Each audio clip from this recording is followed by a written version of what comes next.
ஸ்ரீமதே ராமானுஜாய நமக. தினம் ஒரு திவ்ய பிரபந்தம் தொடரிலே இன்றைக்கு 1898வது பகுதி. திருமங்கை ஆழ்வார் அருளியிருக்கும் பெரிய திருமொழியை அனுபவித்து வருகிறோம். அதிலே 10ஆம் பத்தின் 6ஆம் திருமொழி இப்போது அனுபவிக்கப்பட்டு வருகிறது.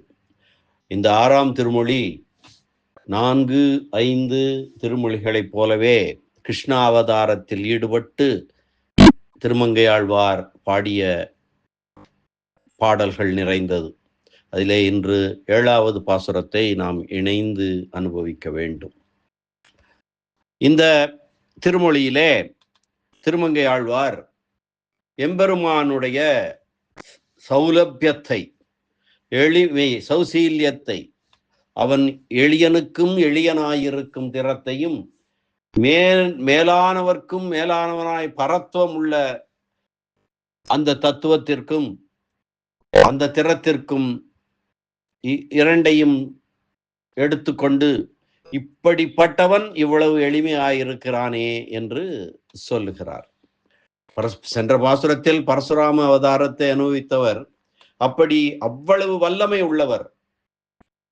கார்த்தவீர்யார்ஜுனனின் 1000 கைகளையும் வெட்டி வீழ்த்தியவர். 21 தலைமுறை அரசர்களை சம்ஹாரம் செய்தவர். அவ்வளவு வீரமுள்ளவர். இந்த அபலை பெண்கள் ஆய்ச்சியர் கட்டப்பட்டு அவர்களிடம் அடி வாங்கி கொண்டிருக்கிறாரே. எதற்கு அடி வாங்குகிறார்? கண்ணன் ஆட்சியர் வீடுகளில் சென்று தயிரையும் பாலையும் வெண்ணையும் திருடி தின்று விட்டான், அகப்பட்டு கொண்டான். அகப்பட்டதுனாலே அவர்கள் பிடித்து கொண்டார்கள், கொண்டு வந்து யசோதையிடம் ஒப்படைத்தார்கள். யசோதையும் வேறு வழி இல்லாமல் அவனை பிடித்து தாம்பு கயிற்றினால் கட்டி உரலோடு சேர்த்து கட்டிவிட்டாள். அவனை அடிக்கவும் புகுந்தாள். அவன் எளிமையாக அந்த கட்டிலிருந்து விடுபடாமல் அடி வாங்கி கொண்டு நின்றான். அந்த எளியவன் 1000 கரங்களை வெட்டி வீழ்த்திய பரசுராமன் இவ்வளவு எளிமையாய் இந்த அன்பு கடங்கி இருக்கிறானே என்று வியக்கும் பாடல்கள் தான் இந்த திருமொழியில் அமைந்திருக்கின்றன. ஏற்கனவே சொன்னது போல முன் பாடலில் பரசுராம அவதாரத்தை அனுபவித்தவர் இந்த பாடலில் அவனையும் விஞ்சிய சக்கரவர்த்தி திருமகன் ராமபிரான் செய்த மனித எல்லையை கடந்த வியத்தகு செயல்களை நினைத்து அவற்றிலே ஈடுபடுகிறார். முன்னர் இவ்வையம் படைத்த உயிர்களையெல்லாம் தனதாக்கி கொண்டவன் இன்று கட்டுண்டிருக்கிறான் என்று வியக்கிறார். பாசுரத்தை பார்க்கலாம். படைத்திட்டு அது இவ்வையம் உய்ய முனநாள் பணிந்து ஏத்த வல்லார் துயராய எல்லாம் துடைத்திட்டு, படைத்திட்டு அது இவ்வையம் உய்ய முனநாள் பணிந்து ஏத்த வல்லார் துயராய எல்லாம் துடைத்திட்டு அவரை தனக்கு ஆக்க என்ன தெளியா அரக்கர் திரள் போய் அவிய மிடைத்திட்டு எழுந்த குரங்கை படையா விலங்கல் புக பாய்ச்சி விம்ம கடலை அடைத்திட்டவன் காண்மின் இன்று கடலை அடைத்திட்டவன் காண்மின் இன்று ஆய்ச்சியரால் அளைவெண்ணெய் உண்டு அப்புண்டிருந்தவனே. படைத்திட்டு அது இவ்வையம் உய்ய முனநாள் பணிந்து ஏத்த வல்லார் துயராய எல்லாம் துடைத்திட்டு அவரை தனக்கு ஆக்க என்ன தெளியா அரக்கர் திரள் போய் அவிய மிடைத்திட்டு எழுந்த குரங்கை படையா விலங்கல் புக பாய்ச்சி விம்ம கடலை அடைத்திட்டவன் காண்மின். அவ்வளவு மேன்மையானவன், கடலை அடைத்தவன். குரங்குகளை படையாக வைத்துக் கொண்டு அந்த இலங்கைக்கு செல்வதற்கு வழி செய்வதற்காக அந்த கடலை அடைத்தவன், அவ்வளவு உயர்ந்தவன். இன்று ஆய்ச்சியரால் அளைவெண்ணெய் உண்டு அப்புண்டிருந்தவனே என்று வியக்கிறார். முனநாள் என்றால் முன்பொரு காலத்திலே படைத்திட்டு ஆன்மாக்களுக்கு உடல் பொறிகள் உலகம் முதலியவற்றை அழித்து படைத்து, விலங்கல் என்றால் மலைகளை போட்டு கடலிலே குரங்குகள் எல்லாம் மலைகளை இவர் சொல்வார் அல்லவா, குலசேகர ஆழ்வார், குரங்குகள் விலங்கல் நூக்க என்று. அந்த மாதிரி அந்த விலங்கல்கள் விம்ம கடல் நிரம்பும்படி, கடல் விம்முகிறதாம். அதாவது கற்களையும் மலைகளையும் போட்டு கடலை அடைக்கும் பொழுது கடல் விம்முகிறதாம், நிரம்பும்படியாக என்று பொருள். இப்பொழுது இந்த பாசுரத்தினுடைய பதவுரை பார்க்கலாம். பழித்திட்ட, மன்னிக்க வேண்டும், படைத்திட்டு அது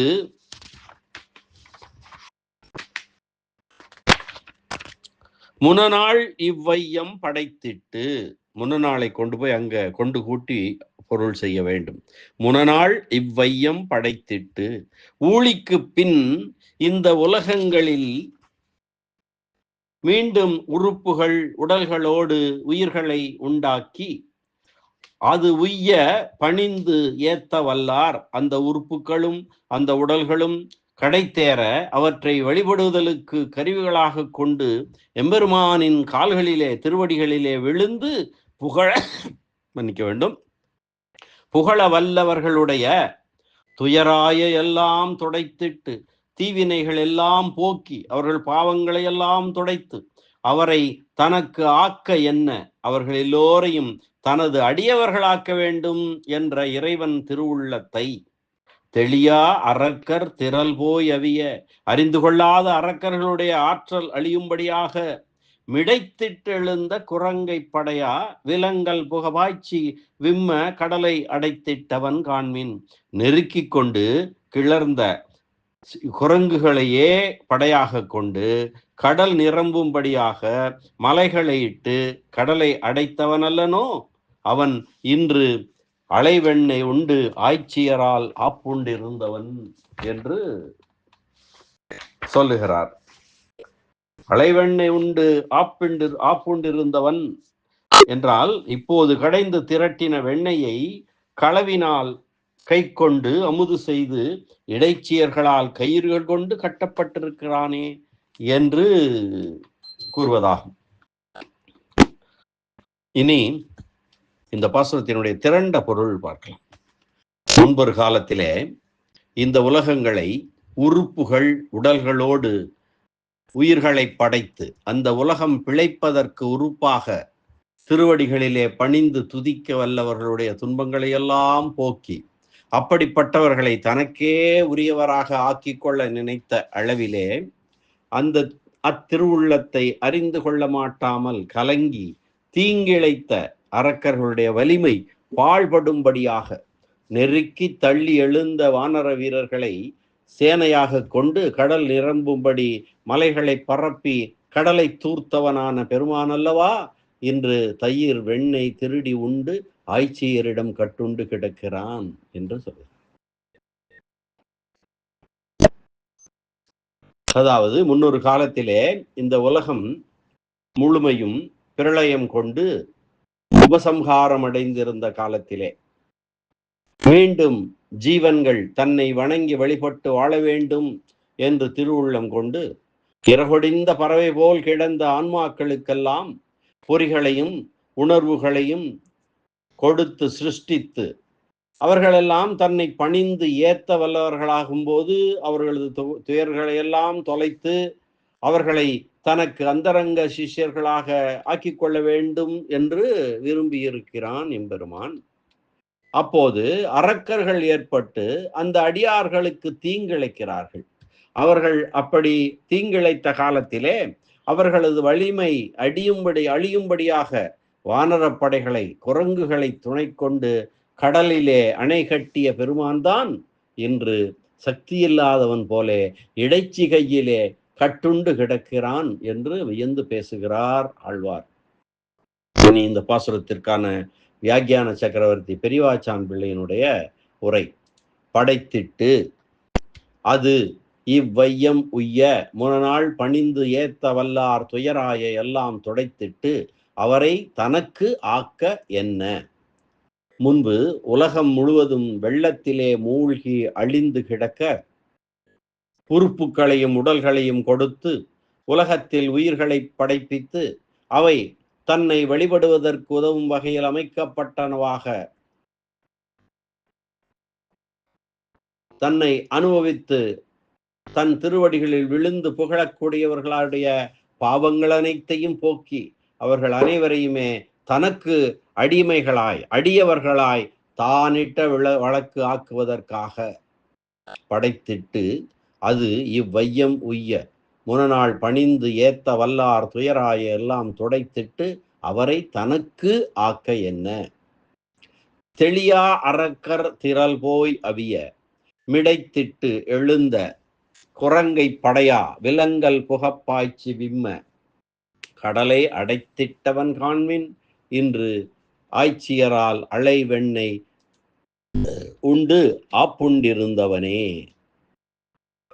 எம்பெருமான் திருவுள்ளம் இது அல்லவா என்ற அறிவின் தெளிவில்லாத தீய இயல்புடையவர்களான அரக்கர்களுடைய ஆற்றல் அழியும்படியாக நெருக்கி கொண்டு காட்சியளித்த குறக்கின வீரர்களையே படையாக கொண்டு மலைகளை இட்டு கடலை தூர்க்கும்படி செய்து பெரும் பரப்புடைய கடலுக்கு அணை கட்டினவன் அல்லனோ இன்று ஒருத்தி கட்டின கட்டினை அவிழ்க்க முடியாத எளிமை நிறைந்தவனாக காட்சி வழங்குகின்றான். கடலுக்கு அணை கட்டியவன், அதுவும் குரங்குகளை கொண்டு கடலை அணை கட்டிய அந்த வீர திருமகன் சக்கரவர்த்தி திருமகன் இன்று ஒருத்தி கட்டின தயிர் வெண்ணை திருடி மாட்டிக்கொண்ட தன்னை அந்த